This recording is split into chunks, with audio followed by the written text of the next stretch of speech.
ಆಗುತ್ತೆ. ನೋಡಿ, ಈ ದಿನ ಮೇಷರಾಶಿಯವರಿಗೆ ಹೆಚ್ಚು ಹಣ ಖರ್ಚು ಆಗೋ ಸಾಧ್ಯತೆ ಇದೆ ಅಂತ. ಸಾಮಾನ್ಯವಾಗಿ ಹಬ್ಬದ ವಾತಾವರಣ ಇರೋದ್ರಿಂದ ಹಣದ ವಿಚಾರವಾಗಿ ಖರ್ಚಾಗುವಂಥದ್ದು ಸರ್ವೇ ಸಾಮಾನ್ಯ ಆಗಿರುತ್ತೆ. ಆದರೆ ಹಣದ ಮೇಲೆ ಸ್ವಲ್ಪ ಕಡಿವಾಣ ಹಾಕೋದು ಒಳ್ಳೆಯದು. ಜಾತಕ ಫಲದಲ್ಲಿ ಹೆಚ್ಚು ಹಣ ಖರ್ಚು ಮಾಡ್ತೀರಾ ಅಂತಂದರೆ ಸುಮ್ಮನೆ ವಿನಾಕಾರಣ ಖರ್ಚು ಮಾಡಬಾರ್ದು, ದುಂದು ವೆಚ್ಚ ಮಾಡಬಾರ್ದು. ಹಣ ನೀವು ಈಗ ಯಾವುದೋ ಒಂದು ಪೂಜೆ ಪುನಸ್ಕಾರಗಳಿಗೆ ಮಾಡಿದ್ರೆ ಅದೇನು ತೊಂದರೆ ಇಲ್ಲ, ಅದರಿಂದ ಅನುಕೂಲಗಳಾಗುತ್ತೆ.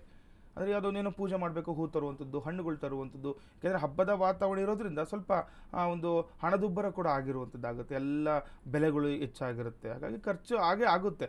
ಆದರೆ ಸ್ವಲ್ಪ ಆದಷ್ಟು ಅದಕ್ಕೆ ಕಡಿವಾಣ ಹಾಕುವುದ್ರ ಕಡೆ ಗಮನವನ್ನು ಕೊಟ್ಟರೆ ನಿಮಗೆ ಆರ್ಥಿಕ ಸಂಕಷ್ಟದಿಂದ ನೀವು ದೂರ ಆಗ್ಬೋದು ಮೇಷರಾಶಿಯವರು. ಇನ್ನು ದಿನಪೂರ್ತಿ ಸಮಯ ವ್ಯರ್ಥ ವಿದೇಶಿಗಳಿಂದ ಕೂಡ ಬೆಂಬಲ ಸಿಗುತ್ತೆ ಅಂತ ಹೇಳ್ತಾರೆ. ಕೆಲವೊಂದು ವಿಚಾರಗಳಿಗೆ ನೀವು ತಲೆ ಕೆಡಿಸ್ಕೊಳ್ಳೋದಿಲ್ಲ, ಆ ಸಮಯ ವ್ಯರ್ಥ ಮಾಡ್ತೀರಾ ಅಂತ ಹೇಳ್ತಾ ಇದೆ. ಹಾಗಾಗಿ ಸ್ವಲ್ಪ ಜಾಗೃತರಾಗಿರಬೇಕು.